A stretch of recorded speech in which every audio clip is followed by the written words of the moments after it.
Hello दोस्तों, आपका फिर एक बार स्वागत है हमारे चैनल सिनेमा रीलोडेड में। पिछले एपिसोड में आपने देखा विजय और उसका परिवार अपनी ज़िंदगी को सामान्य दिखाने की कोशिश कर रहे थे, लेकिन पुलिस का शक अभी भी पूरी तरह खत्म नहीं हुआ था। हर रोज़ एक नया सवाल और हर रोज़ एक नया डर उनकी ज़िंदगी को घेर रहा था। अब कहानी आगे बढ़ती है। इस बार एक ऐसा मोड़ आने वाला है जो सच और झूठ की दीवार को पूरी तरह हिला देगा। गोवा की उसी सुबह में पुलिस स्टेशन की एक नई चिट्ठी ने सबका ध्यान अपनी ओर खींच लिया और यहीं से शुरू होता है सच की तलाश का नया सफर। पार्ट 1, दृश्यम, द फाइनल लाई, सेगमेंट 2। रात गहरी हो चुकी थी। गोवा की सड़कों पर सन्नाटा पसरा था। बस कभी कभार किसी स्कूटर या टैक्सी की आवाज़ सुनाई देती। विजय सालगांवकर अपने घर के आंगन में बैठा था। उसकी आंखें खुली थीं, लेकिन दिमाग कहीं और भटक रहा था। अतीत की परछाइयाँ उसे चैन से जीने नहीं देती। उसी समय दरवाजे पर दस्तक हुई। नंदिनी चौंक गई। इतनी रात को कौन आया होगा? विजय ने हाथ से इशारा किया। तुम दरवाज़ा मत खोलना, मैं देखता हूँ। वो धीरे धीरे दरवाजे तक पहुँचा। बाहर झांककर देखा तो सामने एक अनजान आदमी खड़ा था। दुबला पतला, चेहरे पर अजीब सी घबराहट। कौन हो तुम? विजय ने सख्त आवाज में पूछा। उस आदमी ने चारों ओर देखा और धीमी आवाज में बोला, मुझे आपसे अकेले में बात करनी है, बहुत ज़रूरी। विजय ने शक की नज़रों से उसे परखा, लेकिन उसके चेहरे पर डर साफ झलक रहा था। विजय ने दरवाज़ा खोला। अंदर आओ। वो आदमी हिचकिचाते हुए अंदर आया। नंदिनी ने घबराकर पूछा, कौन है ये? पता चल जाएगा, विजय ने कहा। फिर उस शख्स की तरफ मुड़ा। अब बताओ, क्या बात है? उस आदमी की आवाज़ काँप रही थी। मेरा नाम शंकर है। मैं कब्रिस्तान में चौकीदार हूँ। कुछ दिन पहले पुलिस वाले मेरे पास आए थे। उन्होंने पुराने रिकॉर्ड्स मांगे। उन्होंने कहा कि 7 साल पहले के कुछ पन्ने दिखाओ। उसी वक्त मुझे याद आया कि उस साल एक अजीब सी एंट्री की गई थी, किसी अनजान कब्र की। विजय का दिल जोर से धड़कने लगा, लेकिन उसने चेहरे पर कोई भाव नहीं आने दिया। तो ऐसा विजय ने कहा। शंकर ने इधर उधर देखा, फिर बोला, मैं आपको चेतावनी देने आया हूँ। पुलिस फिर से खुदाई करने की सोच रही है। उन्होंने कहा कि शायद वहाँ कोई राज छुपा है। मुझे लगा कि ये बात आपको पता होनी चाहिए। नंदिनी का चेहरा सफ़ेद पड़ गया। ए भगवान! विजय ने तुरंत शंकर को समझाया। ठीक है, तुम जाओ। ये बात किसी और से मत कहना। अगर पुलिस तुमसे पूछे तो वही कहना जो रिकॉर्ड्स में लिखा है। और हाँ, ये लो। उसने शंकर की जेब में कुछ पैसे डाल दिए। शंकर ने सिर झुकाकर कहा, मैंने आपको सचेत कर दिया।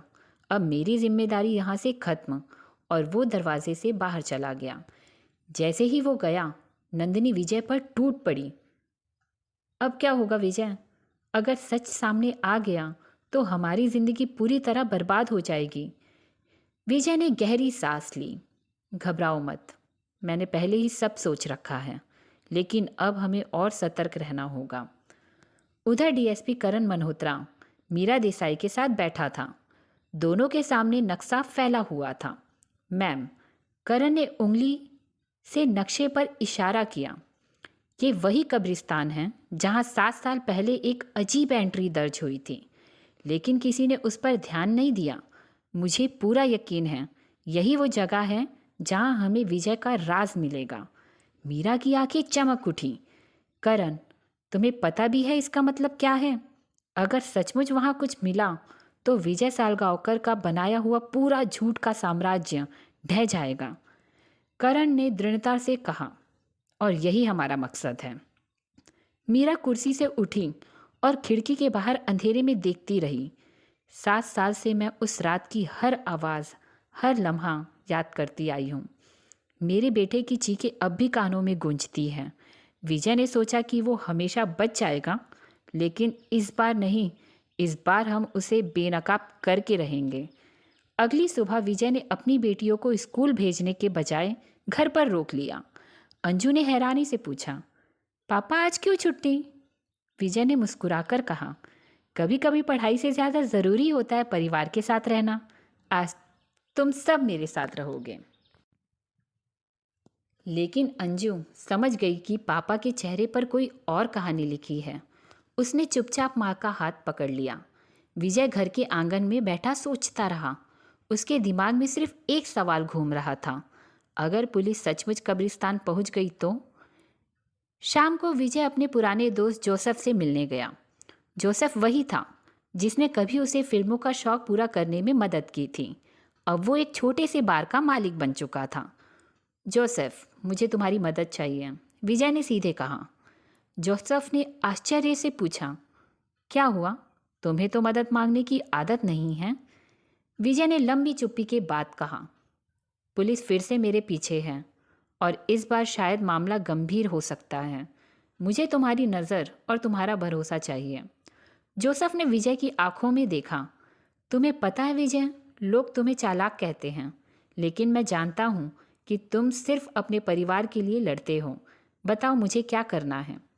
विजय ने धीरे से कहा, अगर कभी ऐसा समय आए कि मुझे छिपना पड़े तो मुझे एक ठिकाना चाहिए, ऐसा ठिकाना जहाँ पुलिस कभी ना पहुँच सके। जोसेफ ने सिर हिलाया। मेरे पास एक जगह है, पुराना गोदाम मेरा। वहाँ कोई कभी नहीं आता, लेकिन उम्मीद है कि तुम्हें वहाँ जाने की कभी नौबत ही ना आए। विजय ने हल्की मुस्कान दी।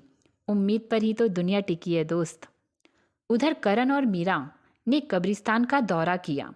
रात का समय था और उनके साथ कुछ पुलिसकर्मी भी थे।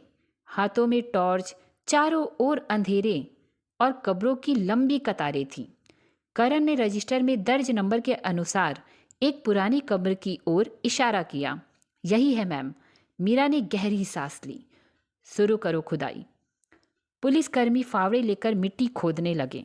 हर वार के साथ मीरा का दिल तेज से धड़कने लगा।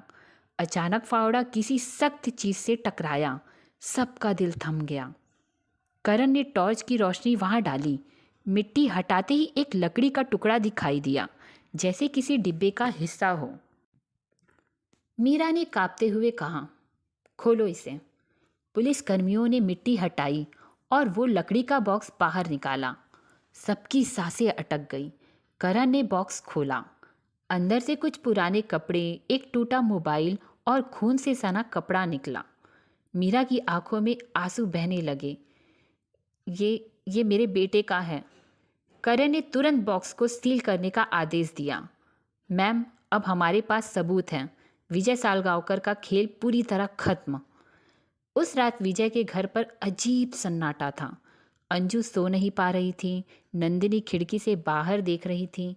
विजय अकेले कमरे में बैठा था, हाथ में एक पुरानी डायरी लिए।